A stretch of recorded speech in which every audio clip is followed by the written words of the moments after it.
तो आज times of India में आज एक आर्टिकल आया है, defence pact Pakistan and Saudi Arabia declare joint response to any aggression India reacts.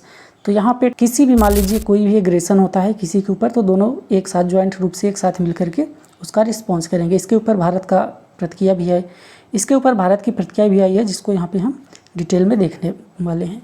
थी कि पाकिस्तान और सऊदी अरब का रक्षा समझौता होता है, इसका विस्तृत विश्लेषण और भारतीय दृष्टिकोण यहाँ पे हम देखेंगे। तो होता यह है कि 17 सितंबर 2025 को एक महत्वपूर्ण भू राजनीतिक घटनाक्रम की घोषणा होती है, जहाँ पे पाकिस्तान और सऊदी अरब के बीच रणनीतिक पारस्परिक रक्षा समझौता होता है। इस समझौते में कहा गया कि किसी भी देश के खिलाफ बाहरी आक्रमण को दोनों के खिलाफ आक्रमण माना जाएगा, जो एक तरह से नाटो के अनुच्छेद 5 जैसी पारस्परिक रक्षा प्रतिबद्धता बनाता है। यानी जिस तरह से यूएसए का बना हुआ है नाटो, जो कि आर्टिकल 5 उसका आपने सुना होगा नाम, तो उस आर्टिकल 5 में क्या है कि अगर किसी एक कंट्री पर मान लीजिए आक्रमण होता है तो सभी जितने भी कंट्री हैं 32 देश सभी मिलकर एक साथ उसके ऊपर अटैक करेंगे। तो वही यहाँ पे ये भी फॉलो करने की कोशिश की जा रही है कि सऊदी अरेबिया और पाकिस्तान मिलकर अगर किसी भी कंट्री पर कुछ भी अटैक होता है तो दोनों मिलकर उसका रिस्पॉन्स करेंगे। यानी कि जो नाटो का आर्टिकल 5 है उसी को यहाँ पे अप्लाई करने की, उस तरह का मतलब रूल यहाँ पे बनाने की कोशिश की जा रही है। ये संविधान के प्रधानमंत्री शहबाज शरीफ की रियाद यात्रा के दौरान वहाँ के जो सऊदी क्राउन प्रिंस थे मोहम्मद बिन सलमान, इनके साथ वार्ता के बाद हुआ है। तो भारत ने सतर्कतापूर्वक प्रतिक्रिया दी है, जिसमें कहा गया कि वह राष्ट्रीय सुरक्षा के लिए इसके प्रभावों का अध्ययन करेगा।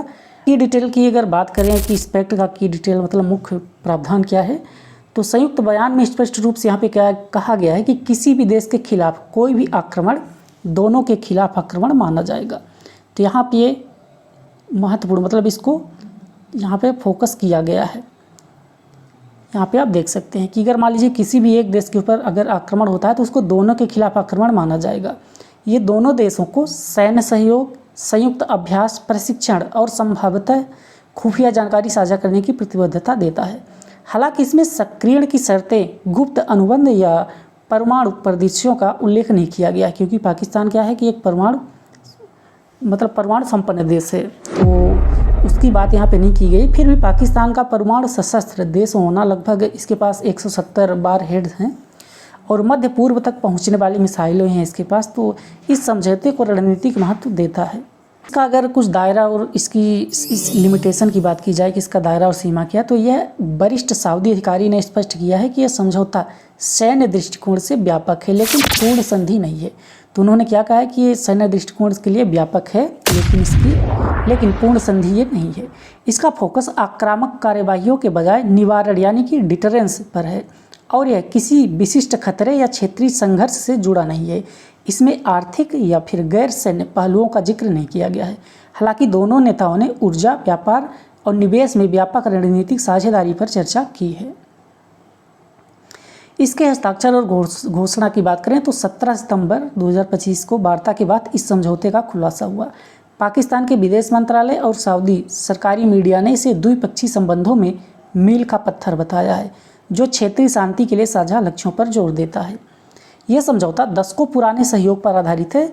1967 से पाकिस्तान ने 8,200 से अधिक सऊदी सैन्य कर्मियों को प्रशिक्षित किया है और कई संयुक्त अभ्यास भी किए हैं। सऊदी अरब ने आर्थिक संकटों के दौरान पाकिस्तान को अरबों डॉलर की सहायता और निवेश भी प्रदान किया है। अब इसके अगर ऐतिहासिक और भू राजनीतिक संदर्भ की बात की जाए, समय से संबंधित जो पाकिस्तान और सऊदी अरब के बीच है, ये कि 1950 के दशक से ही इनका संबंध है, जो साझा इस्लामी पहचान, उपनिवेश विरोधी इतिहास और आपसी हितों पर आधारित है। 1989 में ग्रैंड मस्जिद जब्ती के दौरान पाकिस्तान ने सैन्य सलाहकार प्रदान किए थे और अफवाहें थी कि सऊदी फंडिंग के बदले पाकिस्तान ने परमाणु तकनीकी सहायता दी। हालांकि दोनों इसे नकारते हैं। यह समझौता पहले से मौजूद अनौपचारिक गठबंधन है जो औपचारिक बनाता है, खासकर जब सऊदी अरब अमेरिका से अपनी सुरक्षा निर्भरता कम कर रहा है।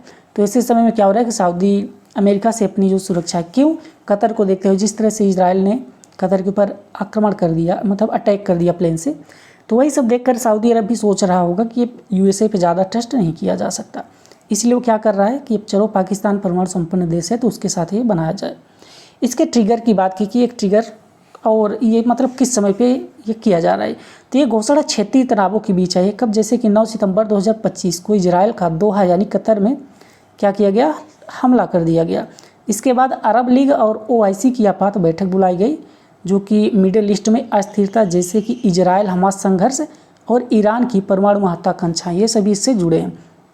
इसके अलावा बात करें तो अमेरिका की घटती सैन्य मौजूदगी, जैसे कि अफगानिस्तान से वापसी हो जाती है, जिसके कारण सऊदी जैसे खाड़ी देश वैकल्पिक सहयोगियों की तलाश कर रहे हैं। यह समझौता अमेरिकी निवारण पर कम विश्वास को दर्शाता है। हालांकि सऊदी अधिकारियों ने जोर दिया कि यह समझौता प्रतिक्रियात्मक नहीं है। विशेष रूप से हस्ताक्षर से एक दिन पहले सऊदी रक्षा मंत्री प्रिंस खालिद बिन सलमान ने रियाद में ईरानी अधिकारियों से मुलाकात की, यह आश्वासन देते हुए कि यह समझौता ईरान विरोधी नहीं है। यह 2023 में चीन की मध्यस्थता से हुए सऊदी और ईरान समझौते के अनुरूप ही है। अटकलें और चिंताएं इसमें क्या जताई जा रही है, तो विशेषज्ञ हैं जैसे कि पूर्व अमेरिकी राजदूत जलमय खलीलजाद ने गुप्त अनुबंधों या सऊदी के पाकिस्तान के परमाणु कार्यक्रम में सह प्रयोजन की संभावना पर यहाँ पर सवाल उठाए हैं। पाकिस्तान की मिसाइलें जैसे कि शाहीन सीरीज इजराइल या अमेरिका ठिकानों तक पहुँच सकती हैं, जो सऊदी हितों के लिए निवारण को बढ़ा सकती हैं। एक्स पर भी यानी एक्स पर या फिर ट्विटर पर भी काफ़ी सारी चिंता इस पर बढ़ रही है, उसके बारे में काफ़ी सारा पोस्ट किया जा रहा है। तो कुछ इसे मुस्लिम एकता के रूप में देखते हैं, जबकि अन्य इसे परमाणु जोखिम के कारण खतरा भी मानते हैं। बीस करते हैं क्षेत्रीय प्रभाव इसका क्या होगा, यानी रीजनल इम्प्लीकेशन। तो जो मिडल ईस्ट के लिए सऊदी अरब की सुरक्षा स्थिति को क्या करता है, मजबूत करता है। बिना अमेरिका या फिर इजराइल, जो कि अब्राहम अकॉर्ड हुआ था, तो किसके अब्राहम अकॉर्ड के माध्यम से इजराइल को मान्यता दिया था सऊदी, किसने करा था, तो अमेरिका ने करा था। तो इस पर निर्भर हुए ये ईरान या गैर राज्य अभिनेताओं जैसे कि यमन के खतरों को भी रोक सकता है। हालांकि ये तनाव बढ़ा सकता है। इजराइल पाकिस्तान की परमाणु पहुंच को नए खतरे के रूप में देख सकता है, क्योंकि अब इसके पास परमाणु है, जो कि अब सऊदी अरब के पास भी एक तरह से उसकी पहुंच सुनिश्चित हो सकती है। तो इसको इजराइल भी अपना खतरा समझ सकता है और ईरान इसे घेरने की कोशिश मान सकता है। ईरान क्या कर सकता है, इसको ये समझ सकता है कि मुझे घेरने की कोशिश की जा रही है, भले ही उसको आश्वासन दिए गए हैं। अन्य खाड़ी देशों की बात करें जैसे UAE भी ऐसा ही कर सकता है, जिससे अमेरिकी गठबंधनों से दूरी बढ़ जाएगी। दक्षिण एशिया के लिए पाकिस्तान को एक शक्तिशाली समर्थक मिलता है, जो कश्मीर जैसे विवादों में उसे और साहसी बना सकता है। ये भारत पाक गतिशीलता को जटिल बना सकता है, खासकर हाल की घटनाओं जैसे कि मई 2025 में भारत का जो ऑपरेशन सिंदूर था, जिसमें पहलगाम हमले के बाद पाक अधिकृत कश्मीर में आतंकी ठिकानों को निशाना बनाया गया। उसके अलावा पाकिस्तान के अंदर भी कुछ अड्डों पर बनाया गया था। इसके अगर वैश्विक प्रभाव की बात करें तो यह एक बहुध्रुवीय दुनिया को दर्शाता है। चीन सऊदी का शीर्ष तेल खरीदार है और रूस जैसे उभरती शक्तियां अमेरिकी रिक्तता को भर सकती हैं। आर्थिक रूप से ये पाक सऊदी व्यापार पहले से ही, जो कि 5 से 6 बिलियन डॉलर का है, इसको बढ़ा सकता है। लेकिन परमाणु प्रसार की आशंकाएं संयुक्त राष्ट्र की जांच को आमंत्रित कर सकती हैं, क्योंकि इससे हो ये सकता है कि जो पाकिस्तान का जो वार हेड है परमाणु, वो हो सकते हैं उसका प्रसार हो जाए। यहाँ पे भारत की क्या प्रतिक्रिया आती है और इंडिया का क्या पॉइंट ऑफ व्यू है, इसको यहाँ पे देखते हैं। तो भारत की प्रतिक्रिया सतर्क और व्यवहारिक है, जो उसकी मल्टी अलाइनमेंट विदेश नीति को दर्शाती है। सऊदी अरब एक प्रमुख आर्थिक साझेदार है भारत का, के साथ संबंधों को संतुलित करते हुए पाकिस्तान को प्रतिद्वंदी के रूप में देखते हुए। आधिकारिक बयान कब आता है, तो 18 सितंबर 2025 को विदेश मंत्रालय के प्रवक्ता रणधीर जायसवाल ने कहा है कि हमें पता है कि यह विकास कुछ समय से विचाराधीन था और यह सऊदी अरब और पाकिस्तान के बीच लंबे समय से चली आ रही व्यवस्था को औपचारिक बनाता है। सरकार राष्ट्रीय सुरक्षा के साथ साथ क्षेत्रीय और वैश्विक स्थिरता के लिए इसके प्रभावों का अध्ययन करेगी। भारत सरकार के राष्ट्रीय हितों की रक्षा और सभी क्षेत्रों में व्यापक सुरक्षा सुनिश्चित करने के लिए प्रतिबद्ध है। यह समझौते की गैर नवीन प्रकृति को स्वीकार करता है, लेकिन सतर्कता का संकेत भी देता है।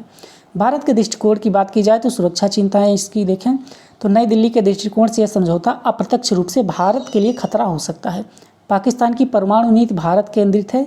उदाहरण के लिए विश्वसनीय न्यूनतम निवारण, सऊदी संबंधों के माध्यम से इसे विस्तार देने से प्रॉक्सी संघर्षों या सीमा झड़पों में इस्लामाबाद को प्रोत्साहन मिल सकता है। हाल की घटनाएं जैसे पहलगाम आतंकी हमला, जिसकी सऊदी ने निंदा की थी, और भारत की जवाबी कार्रवाइयां भारत पाक तनाव को उजागर करती हैं। यदि यह समझौता भारत के खिलाफ लागू होता है, जैसे कश्मीर में तनाव बढ़ने पर, तो यह सऊदी को शामिल कर सकता है, जिससे भारत की प्रतिक्रिया जटिल हो सकती है। सऊदी के साथ आर्थिक और कूटनीतिक संबंध, भारत और सऊदी अरब के बीच मजबूत संबंध है। सऊदी भारत का दूसरा सबसे बड़ा तेल आपूर्ति करता है, लगभग 15% आपूर्ति करता है।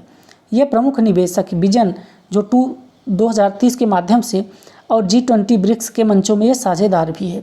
द्विपक्षीय व्यापार $50 बिलियन से अधिक का है, जिसमें सऊदी का भारतीय रिफाइनरियों और बुनियादी ढांचे में निवेश शामिल है। सऊदी ने भारत को आश्वासन दिया कि भारत के साथ हमारा रिश्ता पहले से कहीं अधिक मजबूत है। हम इसे और बढ़ाएंगे। ये भारत को आश्वस्त करता है कि समझौते भारत विरोधी नहीं है।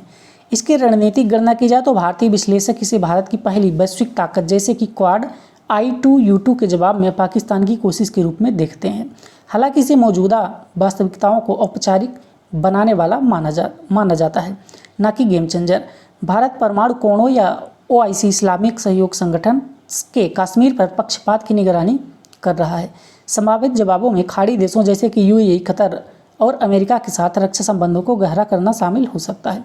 भारत में विशेषज्ञ और जनमत की बात करें तो ये क्या सोच रहे हैं? द इंडियन एक्सप्रेस और हिंदुस्तान टाइम्स जैसे मीडिया इसे सतर्कता से देखते हैं। भारत प्रभावों का आकलन कर रहा है और भू राजनीतिक परिणाम एक्स पर जो या फिर ट्विटर पर भारतीय यूजर्स इसे पाकिस्तान का गठजोड़ मानते हैं, लेकिन आधिकारिक तौर पर तनाव कम करने पर जोर है। सऊदी सैन्य आदान प्रदान की निगरानी बढ़ाने की संभावना है भारत की तरफ से। इसका अगर कंक्लूजन निष्कर्ष की बात करें तो यह रक्षा समझौता पाक सऊदी संबंधों की सहायता से आधारित है, गठबंधन आधारित बनाता है, जिसका उद्देश्य अस्थिर क्षेत्र में निवारण है। यह आपसी सुरक्षा को मजबूत करता है, लेकिन परमाणु और तनाव बढ़ने के जोखिम भी बढ़ जाते हैं। भारत के लिए बदलते गठबंधनों के बीच हितों की रक्षा की याद दिलाता है, लेकिन सऊदी के आश्वासनों से तात्कालिक खतरे कम होते हैं। लंबे समय में यह स्थिरता बढ़ा सकता है, जैसे यदि इस संवाद को बढ़ावा देता है, जैसे ईरान के साथ, या गलतफहमी होने पर तनाव बढ़ा सकता है। संयुक्त अभ्यासों और कूटनीतिक संकेतों की निगरानी महत्वपूर्ण होगी। यह विकास दक्षिण एशिया और मध्य पूर्व की भू राजनीतिक परस्पर प्रतिबद्धता को रेखांकित करता है।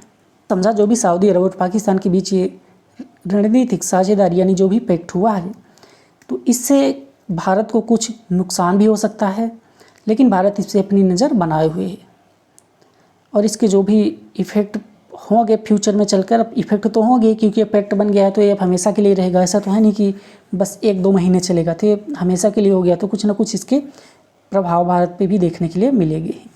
मिलेंगे अगले किसी टॉपिक के साथ।